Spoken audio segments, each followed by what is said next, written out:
My family poured $400,000 into my twin brother's plan and left me to survive alone. But when his empire collapsed, the quiet move I'd prepared exposed their favoritism and flipped their entire world upside down. I, 29, male, have a twin brother, Blake, who's obviously also 29. We grew up in Phoenix in what you'd call an upper-middle-class family. Dad runs a successful plumbing supply business that he built from nothing, and Mom works as a loan officer at a credit union. Not wealthy, but definitely comfortable. Nice house in the suburbs, good cars, family vacations, all that stuff. Here's where it gets interesting though. From day one, Blake was the golden child, and I was the afterthought. I'm talking about a level of favoritism so obvious that family friends used to comment on it. Blake was the smooth talker, the charmer, the one who could talk his way out of anything. I was the quiet one who actually got things done but never got credit for it. The favoritism was so blatant that our extended family started making jokes about it at gatherings. "Oh, there's Blake the prince and Ryan the worker bee," my uncle would say, thinking he was being funny. My aunt would always ask about Blake's latest achievements while barely acknowledging my presence. Even my grandparents got caught up in it. Blake got savings bonds for every birthday while I got practical gifts like work gloves or tool sets. 3 months ago, we're all at Sunday dinner at my parents' house like we do every week. Blake shows up with this huge grin, and his girlfriend Emma is practically bouncing with excitement. Emma, by the way, is the definition of a gold digger who's been working on Blake for 2 years to think bigger and stop settling for employee life. Blake stands up like he's about to give some grand speech. "Family," he says, "I have huge news. I'm starting my own business, and it's going to revolutionize the home improvement industry." My dad immediately perks up because anything Blake does is automatically amazing in his eyes. "Tell us more, son." Blake launches into this presentation about his game-changing business idea. He wants to start a luxury home renovation company that specializes in high-end sustainable upgrades for wealthy homeowners. His pitch was basically that rich people want expensive eco-friendly renovations but don't know how to find quality contractors who can handle luxury projects. He had this whole speech prepared about market gaps, untapped demographics, and how he was going to disrupt the traditional contracting model. The guy was using buzzwords he'd obviously learned from watching YouTube videos about entrepreneurship. Emma was nodding along like he was delivering the Gettysburg Address, occasionally adding helpful comments like, "Blake has such vision, and this is exactly what the market needs." What really got me was how prepared this whole presentation was. Blake had clearly practiced this pitch multiple times, probably with Emma coaching him on what to say. He had talking points about target demographics, profit margins, and growth potential, all complete nonsense, but delivered with the confidence of someone who actually knew what they were talking about. I'm sitting there thinking, this sounds like every other home renovation company, but with fancier marketing. But my parents? They're acting like Blake just invented electricity. "This is incredible, Blake," my mom gushes. "You're going to transform people's homes and help the environment." Then Blake drops the bomb. The best part is Mom and Dad have agreed to fund the startup. They're investing $400,000 to get Blake Home Innovations off the ground. I nearly choked on my food. $400,000 for a business idea that was basically renovations but expensive. My dad turns to me with this proud smile. "We're investing in Blake's future. Ryan, this is his chance to build something really special." Now, here's the thing that made my blood boil. 18 months ago, I had approached them about starting my own general contracting business. I had spent months preparing a detailed business plan, lined up 3 major clients ready to sign contracts, researched equipment costs and labor needs, and even secured preliminary quotes from suppliers. You know what my parents told me? "Ryan, you've always been resourceful and independent. You're smart enough to figure this out on your own. Blake needs more support than you do." That word, independent, like it was some kind of character flaw that I could handle my own problems. The difference between Blake's idea and mine was night and day. I wanted to start a legitimate general contracting business focusing on middle-class home improvements and small commercial projects. I had real clients, real contracts, and a realistic plan to be profitable within 6 months. Blake had a fancy name and a vague idea about targeting rich people. Yet Blake was getting $400,000 handed to him, while I was told to figure it out myself. To understand how messed up this family dynamic is, I need to give you the full background, because this favoritism started when we were literally babies. Blake came out first, I followed 4 minutes later. According to family stories, Blake cried loudly and demanded attention while I was quiet and looked around, taking everything in. My parents always said this set the tone for our personalities, and apparently their parenting approach too. Growing up, Blake was the outgoing kid who made friends easily and played sports. I was more reserved, preferred working with my hands, and learned practical skills from my carpenter grandfather. Guess which approach our parents celebrated? Every single baseball game Blake played, and he was average at best, my parents were there with coolers, foam fingers, and professional cameras, acting like he was heading to the major leagues. When I won first place at the regional woodworking competition in high school, they missed the ceremony, because Blake had a tournament the same weekend. The woodworking competition was actually huge. I'd spent 6 months crafting an intricate oak bookshelf with hand-cut dovetail joints and custom brass hardware. The judges were blown away. I got a trophy, a $500 scholarship, and my project was featured in the local newspaper. My parents' response? "That's great, honey. Did Blake's team win their game?" Meanwhile, Blake's baseball achievements were treated like national news. Base hit in a meaningless game, Dad called his friends to brag.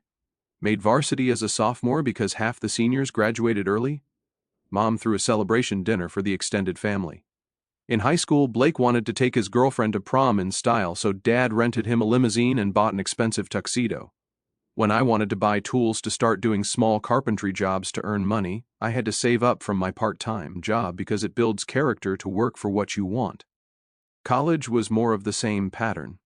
Blake struggled with his business classes, hovering around a 2.5 GPA and needing constant tutoring. Guess who paid for that? When he almost got kicked out for academic probation junior year, my parents hired a team of tutors at $40 per hour. They spent over $8,000 that semester alone. Meanwhile, I maintained a 3.6 GPA while working 25 hours a week at a construction supply company. When I made Dean's List 3 semesters in a row, they said, "We expect nothing less from someone as capable as you. No celebration dinner, no proud phone calls, just expectations." The summer before senior year, Blake wanted an unpaid internship at some California startup because it would look good on his resume. My parents paid for his San Francisco apartment for 3 months, probably $15,000 total. Blake spent that summer posting Instagram photos from trendy restaurants, learning nothing about actual business.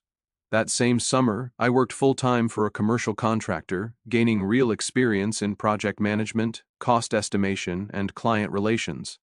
But because I was earning money instead of costing money, my parents saw it as less valuable than Blake's expensive California adventure. After college, Blake bounced between jobs for 3 years, getting fired from 4 different companies for poor performance and attendance. Each time he'd move back home while my parents supported him emotionally and financially. Marketing agency, too corporate, real estate company, unrealistic expectations, high-end furniture store. Got caught sleeping in the break room, beneath his skill level. The worst part was watching Blake become more entitled with each bailout. Emma encouraged this attitude constantly, telling him he was too talented for traditional employment and destined for greatness. When I graduated and got hired making $45,000 at a construction company, they barely acknowledged it. I was learning the business from experienced contractors, but my parents were so focused on Blake's career journey that steady employment seemed boring and unremarkable. Meanwhile, I had been working construction for 6 years, developing relationships with suppliers, subcontractors, and clients. I had hands-on experience with every aspect of the business, but none of that mattered because I was the independent one who didn't need help. The week after the big announcement, I asked Blake if I could look at his business plan. Just curiosity about this revolutionary idea worth $400,000. "It's still being refined," he said, "but the concept is rock solid." Red flag number 1. I pushed for more details. "What's your target market analysis? How many potential clients have you identified in the Phoenix area?" Blake got this confused look he always got when someone asked for specifics. "Well, there are tons of wealthy people here who want nice renovations. It's a huge market. That's not market analysis, that's just stating obvious facts." Over the next month, I watched this disaster unfold in slow motion. Blake had no real business plan, no client base, no partnerships with suppliers, no understanding of construction licensing requirements, no insurance plan, and no realistic timeline for profitability. I tried asking him basic questions that any legitimate contractor would be able to answer. "What's your average project timeline?" He didn't know. "How do you calculate labor costs?" He had no system. "What's your markup on materials?" He'd never thought about it. How do you handle permit applications? He didn't even know permits were required for most renovation work. The licensing situation was particularly ridiculous.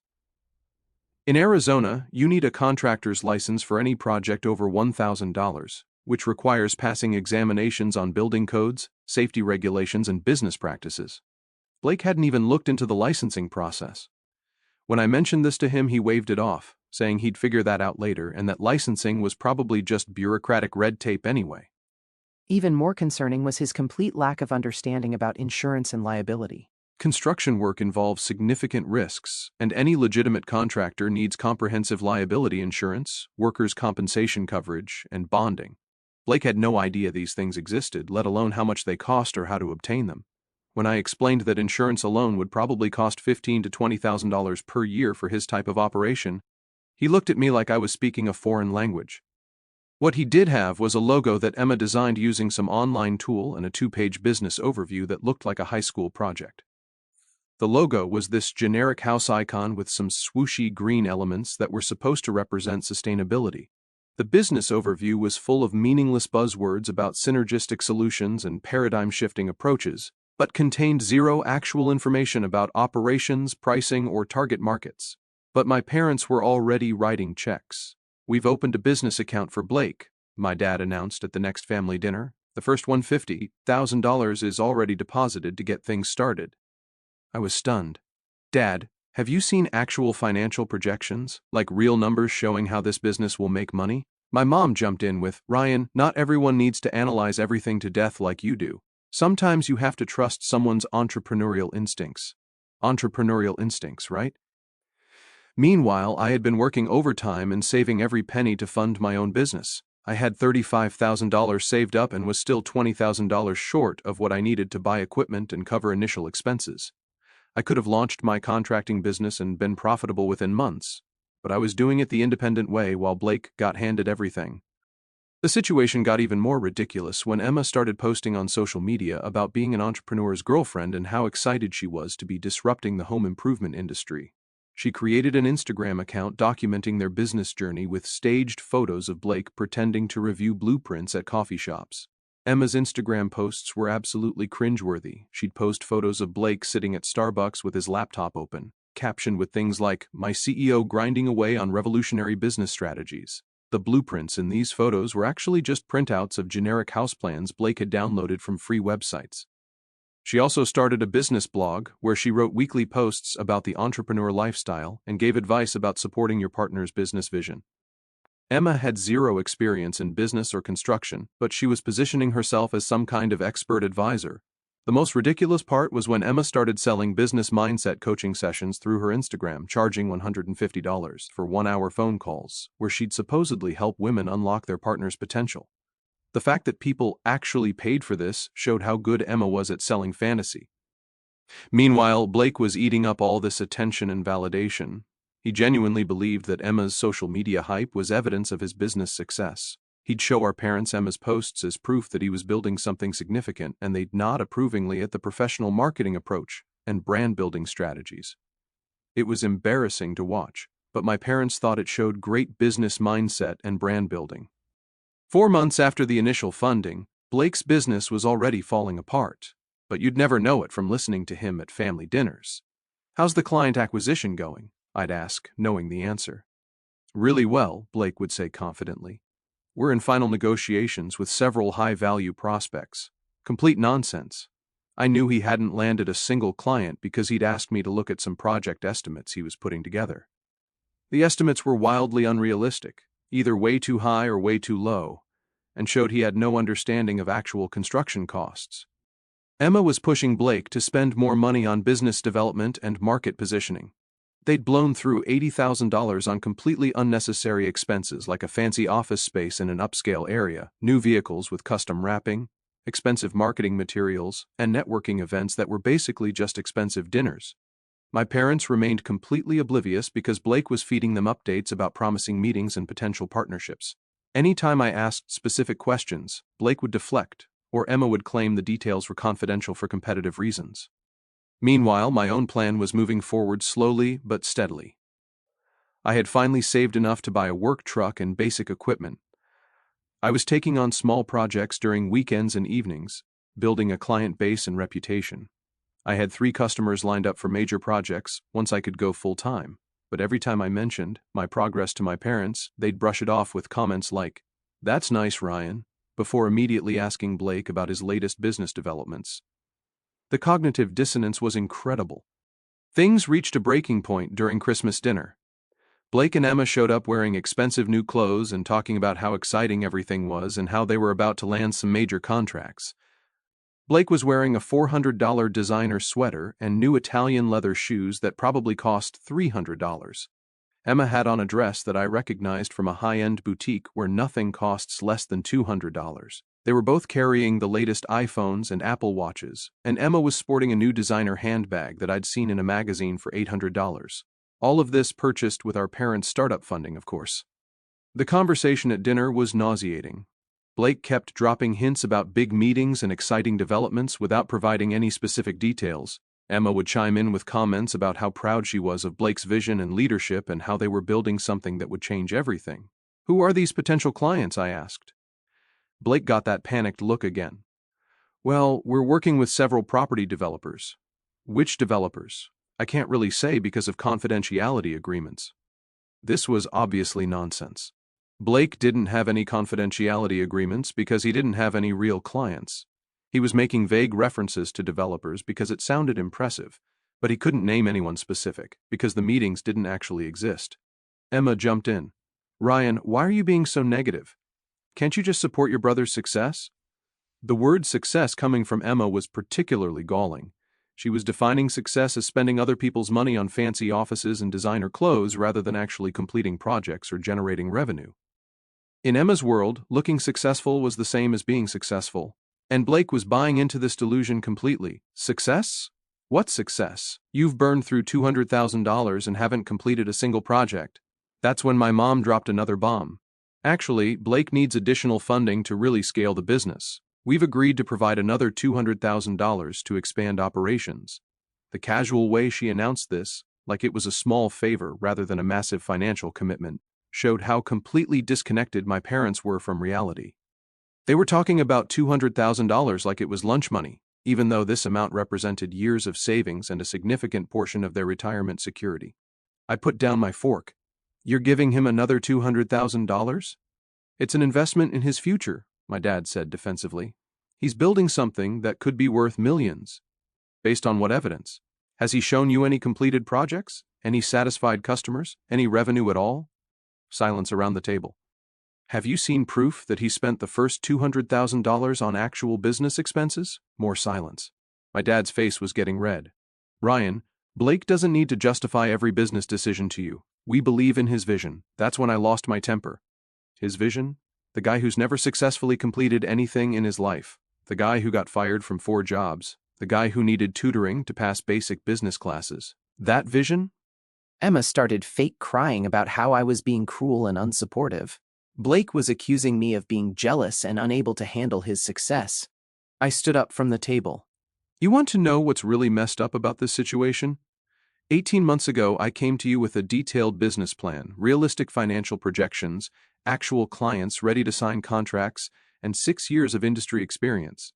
You told me to figure it out myself because I was independent. Now Blake shows up with a fancy logo and some vague ideas about targeting rich people, and you're ready to give him $400,000. "That's different," my mom said weakly. "How is it different? Blake needs more guidance and support." "No, Blake needs accountability. But you've never required that from him.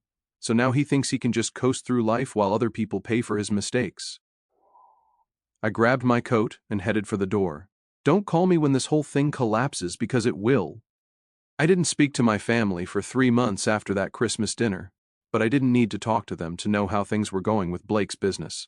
My buddy who works in commercial construction texted me in March, "Hey, isn't your brother the guy trying to start that high-end renovation company? Word around town is he's burned through a ton of money and never finished a single project." Around the same time, my own business was taking off. I had officially launched Ryan's General Contracting and was booked solid for the next 4 months. I was pulling in $25,000 per month and growing steadily. I had moved into a nice apartment and bought a reliable work truck with my own money. The best part, I hadn't told my family any of this. As far as they knew, I was still working for someone else and struggling to get my business off the ground. In April, Blake finally called me. "Hey Ryan, can we talk?" His voice sounded completely defeated. "What's up? Listen, I know we haven't talked since Christmas, but Emma and I broke up." Of course they did. I'm sure that had nothing to do with the money running out. Sorry to hear that, I lied. And the business? Well, we're restructuring. Restructuring, that's business speak for we failed but don't want to admit it. What happened? It turns out the luxury renovation market is more complicated than we initially thought. There were licensing issues we didn't anticipate, and the startup costs were higher than projected. Translation, we blew through $400,000 and never completed a single paying project. So what's your plan now? Well, that's why I'm calling. I was hoping we could meet up and talk. I have some ideas about maybe working together on your construction stuff. I almost laughed. Now he wanted to work with me after spending 2 years acting like my business plans were some small-time hobby. "I'll think about it," I said, and hung up. 2 weeks later, my dad called. This was unusual because my dad never called unless someone was in the hospital or he needed something urgent. "Ryan, we need to have a serious conversation." About what? It's about Blake, and about our financial situation. There it was. "What about your finances, son? Your mother and I made some serious mistakes. We gave Blake too much money too quickly, and he wasn't prepared to handle that kind of responsibility." This was the closest thing to admitting fault I'd ever heard from my father.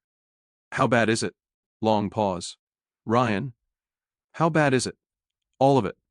The entire $400,000 is gone, plus another $75,000 we borrowed against the house, when Blake said he just needed a little more to turn things around. $475,000 gone. No completed projects, no revenue, no assets to show for it, just gone. Ryan, we need your help." And there it was, the real reason for the call. What kind of help? "We're in serious financial trouble.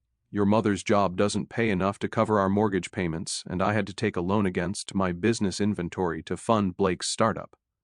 If we can't make these payments, we could lose everything."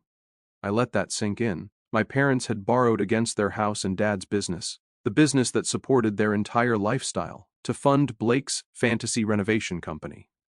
"How much do you owe total?" "Around $350,000 in various loans and credit lines. If we can't get help, we'll lose the house and I might have to sell the business. Everything. The house I grew up in, Dad's business that he'd spent 20 years building, their retirement security, all of it gambled away on Blake's ridiculous business idea." "Ryan, I know we haven't always treated you fairly. I know we favored Blake, and I know we should have supported your business when you asked, but you're our son, and we heard you're doing well now, and we desperately need help." How did he know I was doing well? I hadn't told them anything about my success.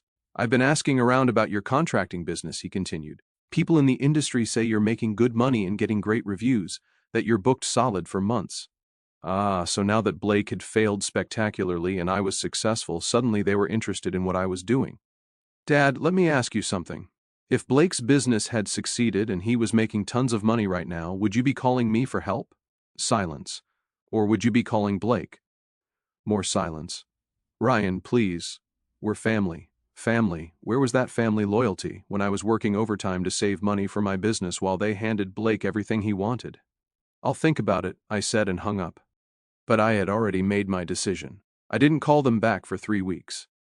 During that time, my business hit a major milestone. I had signed contracts worth $200,000 over the next 6 months and hired 2 full-time employees. I was officially more successful than Blake had ever dreamed of being. I also did some research into their financial situation. Through some industry contacts and public records, I found out exactly how desperate things were. They had mortgaged their house to the maximum. Dad's business was leveraged to the breaking point, and they were about 2 months away from defaulting on multiple loans. Finally, I arranged to meet them at a restaurant to discuss their proposal. I chose an upscale place that I knew they couldn't really afford anymore, but would feel obligated to suggest splitting the bill. The restaurant was one of those trendy steakhouses where appetizers start at $20 and entrees are $40 to $50. I picked it deliberately because I wanted them to feel the financial pressure of their situation while we discussed their request for help.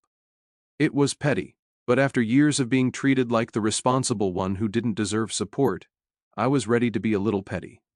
When they walked in, I could see the stress on their faces. Dad looked like he'd aged 5 years in the past few months.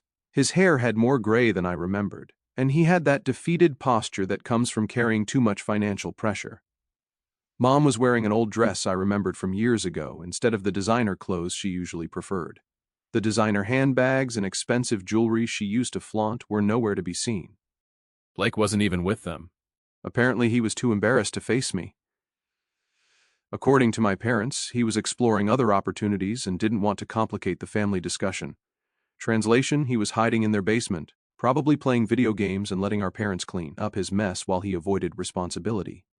"Thanks for meeting with us," my mom said as they sat down. "Of course, family is important," I said, letting that word hang in the air. We ordered food and made small talk for a few minutes before Dad finally got to the point. I could see how uncomfortable he was having to ask his son for money. This was a man who had built a successful business from nothing, who had always been the provider and decision-maker in our family, now reduced to begging for financial help from the kid he'd consistently dismissed and overlooked. "Ryan, we know we messed up badly. We know we treated you unfairly for years, and we know we made terrible decisions with Blake's business." This was the first time I'd ever heard my father admit to making mistakes with Blake. For 29 years, every decision involving Blake had been justified as supporting his potential, or investing in his future. Hearing Dad finally acknowledge that these decisions were actually mistakes was incredibly satisfying. "Go on, we're desperate. If we can't get help in the next month, we'll lose the house. I'll have to sell the business for whatever I can get, which won't be much given the debt load." I nodded sympathetically. "That sounds really stressful. We were hoping you might be able to help us financially. Even a loan would make a huge difference." There it was, the ask. "How much were you thinking?" My dad looked relieved that I was even considering it. "If you could loan us $100,000, that would give us breathing room to restructure the other debts and save the house." $100,000. Less than a quarter of what they'd given Blake, but still a massive amount. "That's a lot of money," I said. "We know, but your business is doing so well now. And we'd pay you back with interest, of course." I took a bite of my steak and thought about it theatrically. I've been thinking a lot about family dynamics lately, about how different children get treated differently based on their parents' perceptions. They looked confused by the direction of the conversation. For example, some kids are seen as naturally gifted and deserving of investment and support. Other kids are seen as self-sufficient and expected to figure things out on their own. Understanding started dawning on their faces. The thing is, when you treat kids differently like that, you teach them different lessons. The kid who gets everything handed to him learns that success should come easily and that other people will always bail him out. The kid who has to earn everything learns to be self-reliant and resourceful. "Ryan," my mom started. "Let me finish. So here's the situation. You invested $475,000 in Blake's business based on nothing but his charm and Emma's encouragement. You never asked for a real business plan. You never required him to prove concept. And you never held him accountable for results. They were both staring at their plates now. Meanwhile, when I asked for $50,000 to start a legitimate business with real clients and realistic projections, you told me I was too independent and needed to figure it out myself." "We made mistakes," my dad said quietly. "Yes, you did. But here's the thing about mistakes. They have consequences, and sometimes those consequences are exactly what people need to learn from their poor choices." I signaled the waiter for the check. "So here's my answer to your request for help." No. My mom's eyes filled with tears. "Ryan, please. You told me to figure it out myself when I needed help, so now I'm telling you the same thing. Figure it out yourselves." "But we're family," my dad said desperately. "Family works both ways. You didn't treat me like family when I needed support. You treated me like the responsible one who didn't deserve help." I stood up from the table. "But I'm not completely heartless. I'll make Blake an offer. He can come work for me doing basic labor. Starting pay is $18 an hour. He'll show up on time, follow instructions, and earn every dollar. If he proves he can handle that for 6 months, maybe we'll talk about more responsibility." My dad looked hopeful. "That's very generous. Don't thank me yet. Blake will have to swallow his pride and work for his twin brother doing manual labor. Based on his track record, I doubt he'll last a week. I put money on the table to cover my meal. The job offer stands for 30 days. After that, you're on your own." As I walked away, I could hear my mom crying quietly at the table. 2 weeks later, Blake showed up at one of my job sites. He looked terrible, unshaven, wearing old clothes, and clearly having lost weight. Pride broken. "Ryan, I need that job." "What job?" "The labor position you offered. I need the work." I looked at him for a long moment. Why should I hire you? You've never finished anything you started. Because I don't have any other choice. Emma's gone. I'm living in mom and dad's basement and I can't get hired anywhere else because word got around about the business failure. And you think you can handle taking orders from your twin brother? Blake's jaw tightened, but he nodded. I'll do whatever you need. I handed him a hard hat and work gloves. You start at the bottom. You'll be carrying materials, cleaning up job sites, and doing whatever the crew chiefs tell you. No special treatment because you're my brother. For 3 days, Blake actually showed up on time and worked hard. I was starting to think maybe he'd finally learned something. Then on Thursday morning, he didn't show up. When I called him, he said he'd found something better and wouldn't be wasting his potential on manual labor anymore. The something better turned out to be a multi-level marketing scheme selling overpriced supplements. Emma had come back into his life and convinced him this was his real opportunity to build wealth. She'd apparently been researching passive income opportunities while they were apart and had decided that network marketing was the future. Blake's new venture was with some company called Elite Wellness Solutions that sold protein powders and supplements at ridiculous markup prices. The business model was typical MLM garbage. Recruit other people to sell products and focus more on building your downline than actually selling to consumers. Emma was all over social media again, posting about financial freedom and entrepreneurial mindset. She changed her Instagram bio to digital marketing entrepreneur and started hosting Facebook Live sessions about breaking free from the 9-to-5 mindset. Blake spent $3,000 on an initial inventory package and another $2,000 on marketing materials. Within 3 months, he'd managed to recruit exactly 2 people into his downline, both college friends who bought starter packages out of pity. Blake's own sales totaled less than $500, mostly to family members who felt obligated to support him. 6 months later, that venture had also failed, and Blake was back to being unemployed and living with our parents. The supplement inventory was still sitting in their garage, slowly approaching expiration dates. Blake owed Elite Wellness Solutions money for additional products he'd ordered on credit, and Emma had once again disappeared from his life when the money ran out. Meanwhile, my business continued growing at a pace that surprised even me. I now have 8 employees, a workshop facility, and contracts booked out for the next year. I bought a house in a nice neighborhood and drive a truck that I own outright. My annual revenue hit $800,000 last year, and I'm on track for over $1.2 million this year. The success wasn't just financial, it was professional and personal satisfaction that I'd never experienced before. My clients respected my work. My employees looked up to me as a leader, and other contractors in the area knew me as someone who delivered quality projects, on time and on budget. I was building something real and lasting, something that provided value to customers and created jobs for good people. My parents lost the house and had to move into a small rental apartment in a less desirable part of town. The house they'd lived in for 25 years, where Blake and I grew up, got foreclosed on after they defaulted on the mortgage payments. Dad's business got bought by a competitor for cents on the dollar after he defaulted on his loans. Mom's working extra hours at the credit union just to make ends meet, and she's talked about having to postpone retirement indefinitely. Blake is 30 years old and still living with them in their cramped 2-bedroom apartment, still looking for his big break. He sleeps on a pull-out couch in the living room because they can't afford a place with a 3rd bedroom. He's applied for dozens of jobs but can't get hired anywhere because word has gotten around about his business failures and work history. The few interviews he's gotten have ended poorly because Blake still carries himself like someone who's too good for entry-level positions. The beautiful irony is that being treated as the independent one actually made me independent.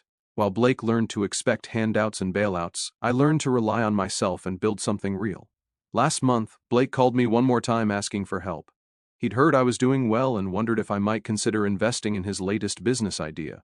I told him I was too busy with actual paying customers to discuss imaginary ventures.